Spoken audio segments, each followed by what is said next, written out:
தாய்மார்களே, வியாபார பெருங்குடி மக்களே, விவசாய பெருங்குடி மக்களே, தமிழ் மாநில பகுஜன் சமாஜ் கட்சியினுடைய சமத்துவ மங்கை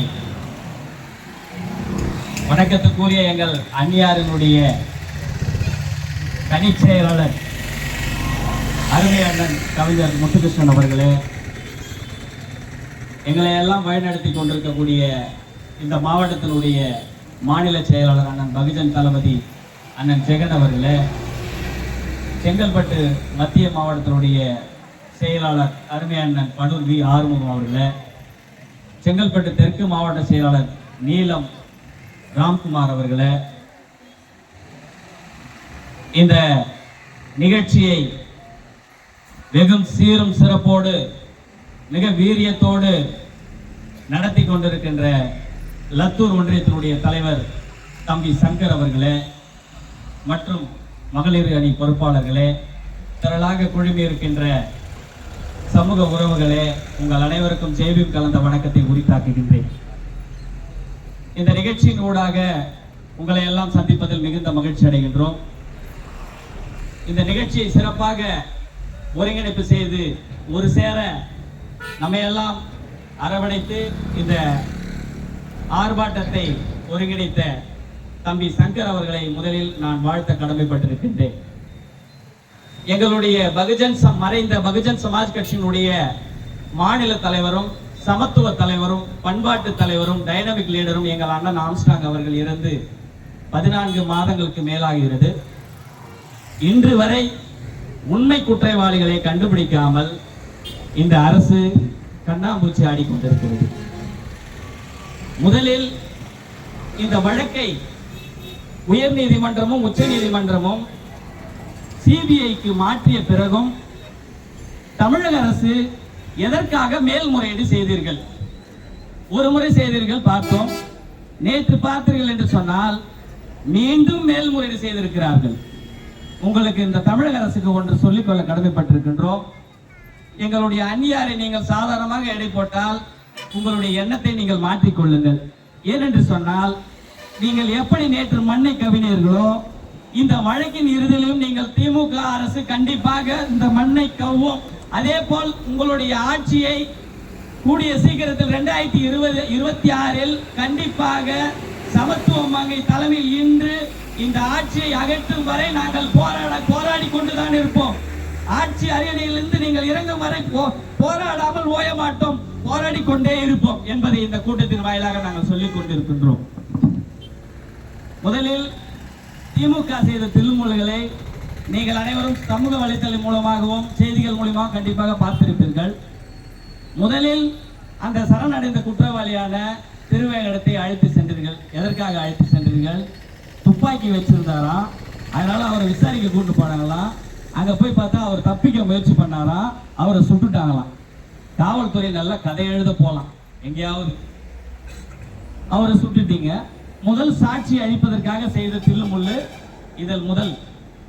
இரண்டாவது, இந்த வழக்கில் முக்கிய குற்றவாளியாக நாகேந்திரன் அவர்கள், அவர் அரசு மருத்துவமனைக்கு அவர் பார்த்தீங்கன்னா கல்லீரல் மாற்று சிகிச்சை செஞ்சிருக்காரு. அவர் என்ன பண்றாங்க, அந்த அரசு மருத்துவமனை கூட்டு போறாங்க.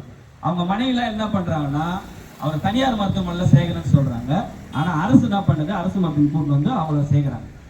சேர்க்கும் பொழுதே நாங்க என்ன நினைச்சோம்னா, கண்டிப்பா இவர் வீடு திரும்ப மாட்டாரு, கண்டிப்பா இவர் மரண செய்தியோட தான் இவர் மருத்துவமனை விட்டு வெளியே வருவார் நினைச்சோம். அதே போல அவரை மருத்துவமனையிலே அவர் மரணத்தை அவரை சாதாரணமா எதுவும் தெரியாத மாதிரி அவர் அங்கேயே அழிச்சிட்டாங்க அவரு. அடுத்தது அதுக்கப்புறம் பாத்தீங்கன்னா அண்ணன் இறந்தாரு. அண்ணன் இறந்து இத்தனை வருஷம், கிட்டத்தட்ட 1.5 வருஷத்துக்கு மேல ஆகுது. அந்த குற்றவாளிகள்லாம் உள்ள சிறையில இருந்து என்ன பண்றாங்கன்னா, சமத்துவ மங்கையான எங்க அந்நியாருக்கு மிரட்டல் விடுறாங்க.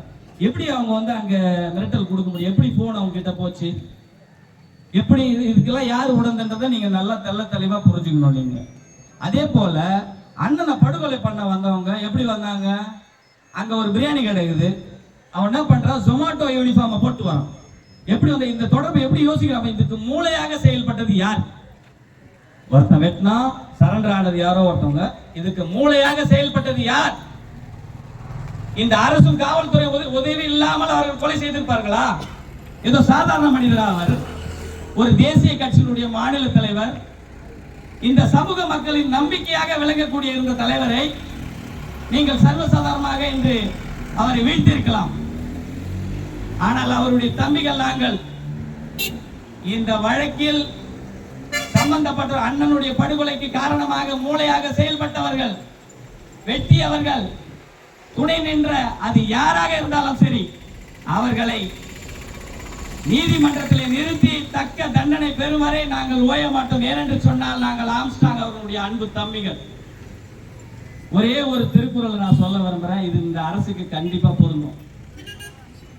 2000 வருஷத்துக்கு முன்னாடி தோன்றிய திருவள்ளுவர் கண்டிப்பா இந்த சர்வாதிகார ஆட்சியை பத்தி அன்னைக்கே சொல்லியிருக்காரு. நீங்க இதை கவனமா கேட்டுங்க.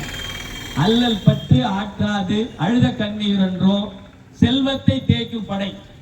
இந்த குறளுடைய அர்த்தம் என்னன்னா, கொடுங்கோல் ஆட்சியில மக்கள் கண்ணீர் சிந்துகிறார்கள் என்று சொன்னால் அந்த மக்களால் அந்த ஆட்சி அகற்றப்படும் என்றதை சொல்லியிருக்காரு. அந்த நாள் வெகு விரைவில் இல்ல, கூடிய சீக்கிரத்தில் நீங்க ஆட்சி அதிகாரத்தை விட்டு நீங்க வரப்போறீங்க. அண்ணனுடைய வழக்கில் உடனடியாக அந்த கோப்புகளை எதற்காக நீங்கள் வழங்காமல் இன்னும் தங்கள் கட்டுப்பாட்டிலே வைத்திருக்கிறீர்கள்? யாரை காப்பாற்ற முயற்சிக்கிறீர்கள் என்பதை நீங்கள் கண்டிப்பாக ஒரு நாள் இல்ல ஒரு நாள் இந்த மக்களுக்கு நீங்க தெரியப்படுத்தியே ஆக வேண்டும்.